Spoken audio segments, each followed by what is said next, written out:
Hi, I've got a potato. This is the only potato that you should use for French fries, by the way. And this is gonna be my first time ever making curly fries. So you're gonna see how I'm doing this at home. I've never attempted to make curly fries.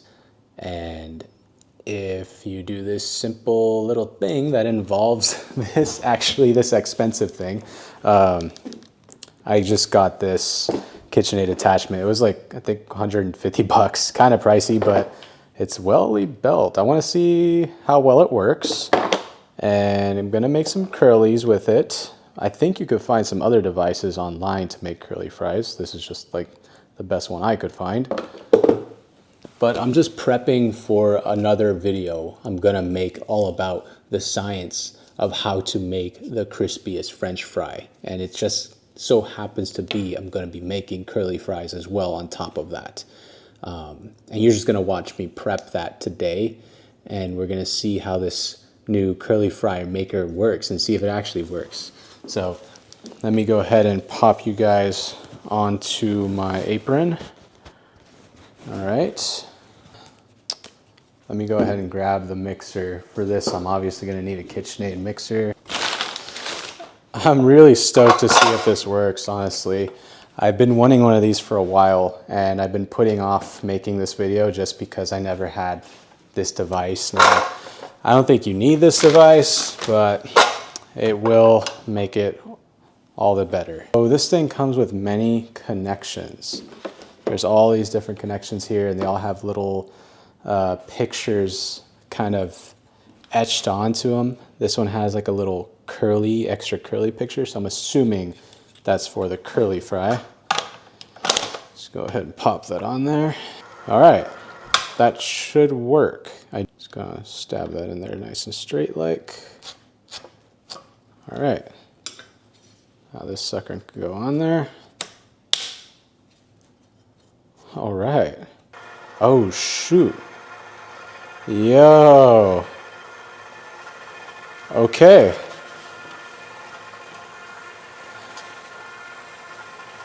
That looks so cool. Wow, look at it go, everybody. I wonder if I can up the speed on this.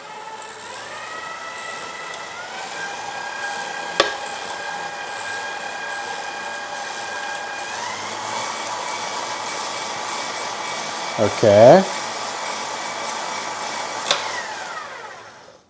That's cool, but I don't know about you. This doesn't seem like curly fry size, like thickness, I mean. It's a little too thin. I mean, this will be like a nice shoestring curly fry, I would say.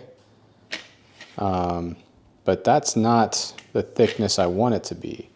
So maybe this is not the move. Let's find out. Let's get this guy off. Whoa, and then I'm like left with this. Oh, that's like the extra curly part. Okay, cool.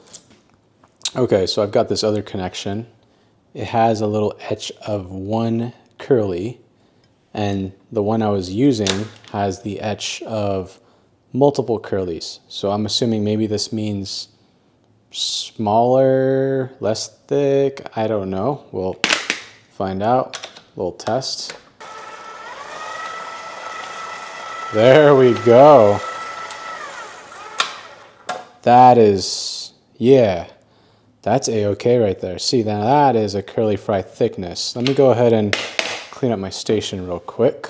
Now I'm thinking I don't want these fries obviously to be freaking 12 inches long, so I'm gonna cut them maybe here. Yeah, that seems about right.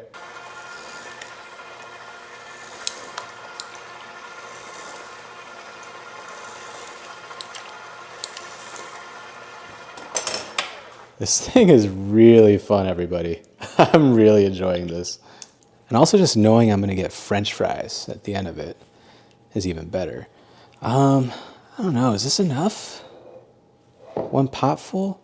Maybe one more potato? Maybe I shouldn't get too carried away, but one more potato, one more, it's all good. The scissor idea was the move though, because it doesn't cut it at the right length. Actually, it doesn't cut it at all. It just keeps going, actually.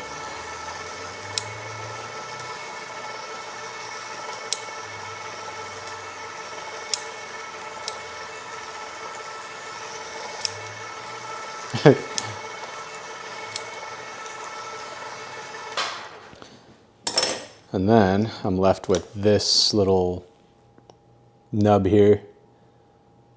I'm throwing that in, doesn't matter. It's potatoes, it's delicious. So at this point, it goes onto the stove, and I just need to bring this up to a little simmer. And I just want to cook these until they're like nice and soft. They're almost like folly aparty. And yes, my English is very good. I'm probably gonna pop a cover on this because I might have overshot this and overfilled my pot, and you get the point. Overall, I'm pretty happy with this. If you guys don't have a KitchenAid stand mixer, man, try to get one. I remember I could barely afford one, and I was so stoked when I found one at what was it, like Ross or TJ Maxx or something like that. I found one on sale during the holidays. The holidays are coming up, by the way, so like, my gosh, how are the holidays already freaking coming up? But yeah, the holidays are coming up, so wouldn't hurt to keep on the lookout for that. You could find them on sale at stores like that. But just having a KitchenAid stand mixer, it's one of the best investments I've ever made. Like, I've used it so much throughout the years for so many different things. How do I take this part off? Oh, there we go. Yeah, these things are amazing. Okay, so why am I cooking these off in boiling water first and then cooling them down? It seems like a lot of work for a French fry. Well, it's gonna be well worth it. It's gonna give it a much nicer texture. Now I'm wondering if this is gonna ruin the curliness of the fries. So I don't know if I have to try a different method, but I mean, we'll see. We're trying here. And this is why we prep in advance, friends. I don't know if this is how I want it to be. I mean, there are some curlies here and there, but this method, it's not a good method for thin cut fries. Maybe I need to be a little quicker with it. So I'll try this again tomorrow, more in depth. Maybe I'll do 5 minutes instead of 10. Yeah, I think I went a little too far. We'll see.